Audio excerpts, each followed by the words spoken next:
Meet Jamal Carter, a 27-year-old waiter at one of Houston's most exclusive clubs.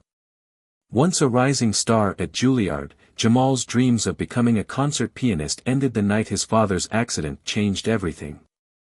Now, he spends his nights serving cocktails to millionaires who barely see him, until one arrogant tycoon forces him to play piano at a party, expecting humiliation.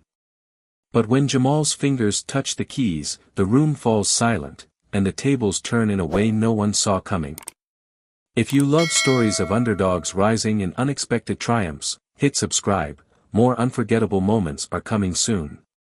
The Grandwood Club in Houston was alive with its usual evening rush, a sanctuary for the city's elite. The air buzzed with murmured conversations about stock markets and luxury vacations, blending seamlessly with the clinking of crystal glasses and the distant hum of a live jazz trio. Servers moved swiftly, balancing trays of champagne and hors d'oeuvres, their movements precise and practiced. Among them was Jamal Carter, a 27-year-old waiter whose grace and composure masked the exhaustion beneath his crisp uniform. His deep brown eyes carried the weight of responsibility. This was his second shift of the day, but quitting wasn't an option. His mother's medical bills and his younger brother's tuition at Texas Southern University wouldn't pay themselves. Every night, Jamal played his role perfectly, polite, efficient, invisible.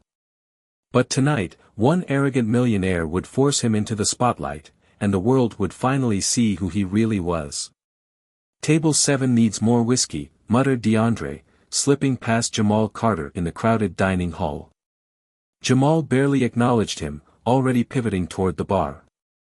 Table 7 meant Bradley Whitmore, a name every server at the Grandwood Club dreaded.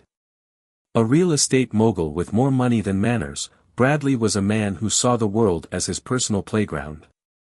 He sent back drinks for being too perfect, berated servers for minor mistakes, and laughed at his own cruelty. If a waiter so much as hesitated, he'd pounce, turning them into the night's entertainment. Tonight, he was hosting a group of investors, which meant he was performing, playing the role of a confident, untouchable businessman while ensuring those beneath him stayed exactly where they belonged. Jamal had seen it before. He'd learned that men like Bradley only respect power, never people. But respect didn't pay bills. His mother's medical expenses, his younger brother's tuition, those mattered more than his pride. So, as he reached the bar and grabbed the whiskey, he steadied his breathing and prepared for another round of quiet endurance. What he didn't know was that before the night ended, Bradley Whitmore would push him too far. And for once, Jamal wouldn't stay silent. As Jamal Carter approached table 7, the low murmur of conversation barely masked the arrogance in Bradley Whitmore's voice. "Ah, there he is," Bradley called out, his smirk slow and deliberate. "Thought you'd forgotten about us." The men at his table chuckled, though a few shifted uncomfortably. Jamal knew that laugh. It wasn't real amusement, just the kind of forced politeness that came with money and influence. Jamal placed the whiskey glass down with steady hands. "My apologies for the wait, sir," he said evenly. But Bradley wasn't done. He leaned back in his chair, swirling his drink as he studied Jamal with something between boredom and amusement. "Tell me something, Carter," he drawled. "You ever play an instrument?" Jamal felt his stomach tighten. He knew where this was going. Bradley's grin widened. "Piano, maybe? I mean, you do have that rhythmic touch." The comment landed exactly as intended. A few men at the table chuckled, others avoided eye contact. Jamal kept his expression neutral, but inside, his pulse pounded. "Actually," he said carefully, "I used to." Bradley's eyes lit up with something dangerously close to glee. "Perfect. We've got a piano. Play something for us." Jamal hesitated for a fraction of a second, just long enough for Bradley Whitmore to catch it. The real estate mogul's grin widened as he turned to his guests, shaking his head with mock surprise. "You see that?" "I knew it," he said, smirking. "Man's got music in his blood. Natural rhythm, right?" His words dripped with condescension, a thinly veiled joke at Jamal's expense. The laughter around the table was quiet, uneasy. Some of the investors clearly wanted no part of this, but no one dared challenge Bradley. Jamal forced his face into polite indifference, but his pulse pounded in his ears. He hadn't played in years. Not since his father's accident. Not since he walked away from Juilliard to support his family. But saying no wasn't an option, not here, not with Bradley. "You're not scared, are you?" Bradley added, his voice carrying across the room. Jamal's jaw tightened. He could refuse, but that would only give Bradley more ammunition. Or he could play, and risk embarrassing himself. A voice echoed in his mind, his mother's voice, "Don't ever let a man like him decide who you are." Jamal let out a slow breath. Then, he set down his tray. "Fine," he said. "I'll play." A satisfied smirk spread across Bradley Whitmore's face as he gestured toward the lounge. "That's what I like to hear," he said, leaning back in his chair, clearly expecting a show. Around the table, a few guests exchanged uncertain glances, sensing that this wasn't about music, it was about power. Jamal Carter knew it too. This wasn't an invitation, it was a test. With measured steps, he walked toward the baby grand piano sitting in the corner of the room. Its polished black surface gleamed under the warm glow of the chandelier, the ivory keys pristine and untouched. Jamal could feel the weight of every gaze in the room pressing down on him. The expectation. The amusement. The doubt. His hands hovered over the keys, a flicker of hesitation in his fingers. It had been nearly 10 years since he had last played, since his father's accident had shattered his world. He had buried that part of himself, convinced it was gone forever. Behind him, Bradley chuckled. "Any day now, Carter. We don't have all night." Jamal closed his eyes, inhaled slowly, and let muscle memory take over. Then, as his fingers pressed down on the first keys, the room fell silent. The first notes rang out, soft, deliberate, haunting. The room, once filled with quiet murmurs and muffled laughter, stilled in an instant. Jamal Carter's fingers moved cautiously at first, testing the waters like someone stepping into a long-forgotten river. But as the melody unfolded, something shifted. His hands, once hesitant, found their rhythm, gliding effortlessly over the keys. He was no longer in the Grandwood Club. He was 12 years old again, sitting beside his father in their tiny living room, learning his first Chopin piece on an old, slightly out-of-tune upright piano. He was in Juilliard's practice rooms, playing until his fingers ached, chasing a dream that once felt inevitable. The music swelled, filling the space with something far greater than sound. It carried history, sacrifice, and something unbreakable. The laughter that had lingered on Bradley Whitmore's lips disappeared. His smirk faded as he watched, unable to hide his disbelief. The investors, once indifferent, were leaning forward in their seats. A woman in a red dress lowered her champagne glass mid-sip. No one had expected this, not from a waiter, not from someone they had dismissed as invisible. But tonight, Jamal Carter was impossible to ignore. The melody deepened, unfolding like a story only Jamal Carter could tell. His fingers moved effortlessly, each note weaving together the emotions he had buried for years: loss, longing, resilience. He was no longer just a waiter in a luxury club. He was an artist reclaiming his voice. The hush in the room grew heavier, thick with an emotion no one had expected. The laughter had vanished. Conversations had stopped. Even the servers, trained to be invisible, had paused in their tracks, trays in hand, watching something extraordinary unfold. Across the room, Bradley Whitmore sat stiffly in his chair, his usual arrogance nowhere to be found. His guests were no longer focused on him. They weren't here for his wealth or his performance as a powerful man. They were witnessing something he hadn't intended to create, a moment beyond his control. Jamal's hands danced over the keys, his body swaying slightly, lost in the music. The baby grand, pristine and untouched before tonight, now sang with a depth it had never known. And for the first time in years, Jamal felt whole. This wasn't just a song.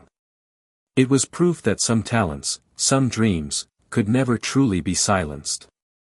The music swelled, each note striking something deep within the room's silent audience. Jamal Carter played not just with skill, but with a soul that could not be ignored. His fingers, once hesitant, now moved with purpose, rediscovering the instrument as if it had been waiting for him all these years. A few guests exchanged glances, their expressions shifting from mild amusement to something closer to astonishment. A woman in an emerald gown clutched her pearls, eyes locked on the piano. A man near the bar, mid-sip of his bourbon, forgot to swallow. Even the servers, those who had worked countless nights for Houston's elite, stood motionless, trays balanced in their hands, caught in the spell of something far greater than they had expected. And Bradley Whitmore? The man who had orchestrated this moment for his own amusement. He was no longer lounging confidently in his chair. His smirk was gone. His whiskey glass sat untouched. The man who had thrived on control was now witnessing something he couldn't manipulate, raw, undeniable talent. Jamal's music filled the space, expanding beyond the walls of the Grandwood Club. In that moment, he wasn't just playing a song, he was rewriting the story others had written for him. The room hung in suspended silence, as if the entire world had stopped to listen. Jamal Carter's fingers moved with effortless grace, unlocking emotions neither he nor his audience had expected. The baby grand, once just a piece of polished decor in the Grandwood Club, now pulsed with life. People who had barely noticed him before were spellbound. A woman dabbed at her eyes with a linen napkin, her champagne untouched. A silver-haired man in a navy suit leaned forward, murmuring something to his companion, recognition flickering in his gaze. And then there was Bradley Whitmore. The man who had commanded attention all evening now sat frozen, his usual bravado stripped away.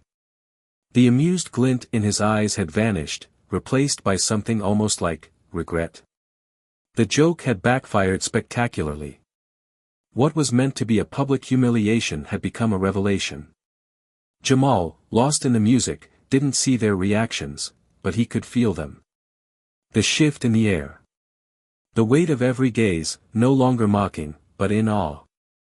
As the final notes rang out, lingering in the hushed space, Jamal Carter had done more than just play. He had reclaimed himself.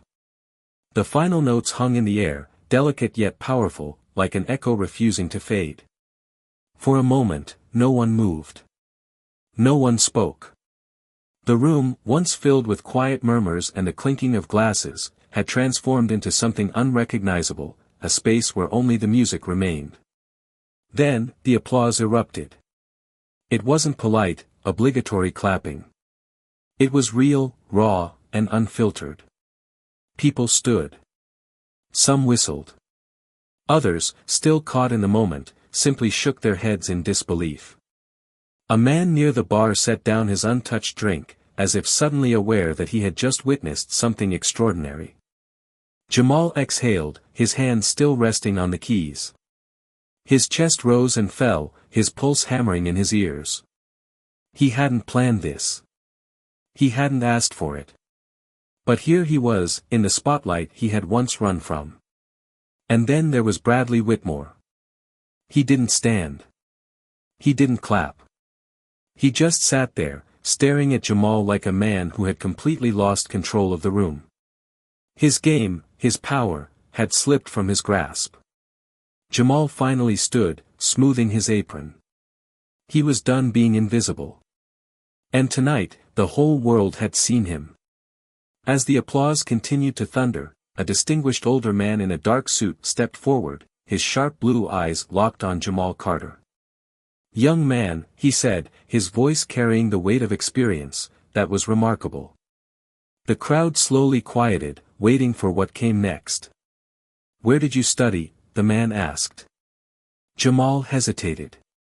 He had spent so long burying that part of himself, locking it away like it had never existed. "Juilliard," he finally admitted. Before, life happened. The man's gaze flickered with understanding. I direct the Houston Performing Arts program. We have an opening for a piano instructor. I'd like to offer it to you. Jamal's breath caught. An offer. A way back. A second chance. Before he could answer, a woman with elegantly styled gray hair turned to Bradley Whitmore, her voice edged with challenge. Did you know he could do that? She asked, her tone sharp. Or did you just hope to humiliate him?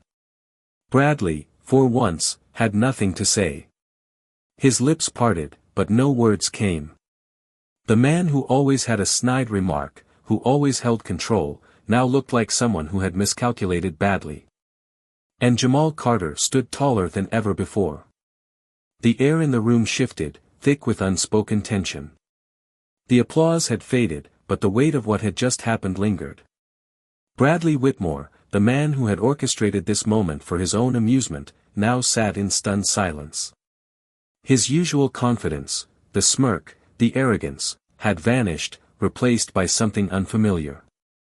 Jamal met his gaze, steady and unwavering. For once, Bradley wasn't the one in control. Bradley started, but the words faltered. He ran a hand over his jaw, exhaling sharply, as if he were trying to recalculate the situation. He wasn't used to losing. He wasn't used to being outshined. A soft voice broke the silence. You don't just serve drinks, do you? The words came from the woman in the elegant black dress, her arms crossed as she studied Jamal with newfound respect. Jamal's fingers twitched at his sides. For years, he had silenced the part of himself that loved music.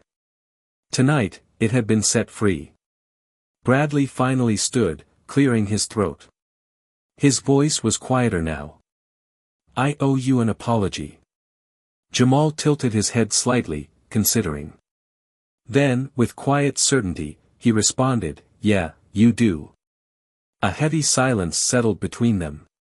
Bradley Whitmore, the man who had spent the entire evening in control, now stood before Jamal Carter, visibly uncomfortable. The weight of his own arrogance pressed down on him, but for once, he had no clever remark, no smug comeback. Jamal let the moment stretch. He could feel the eyes of the entire room on them, waiting, watching.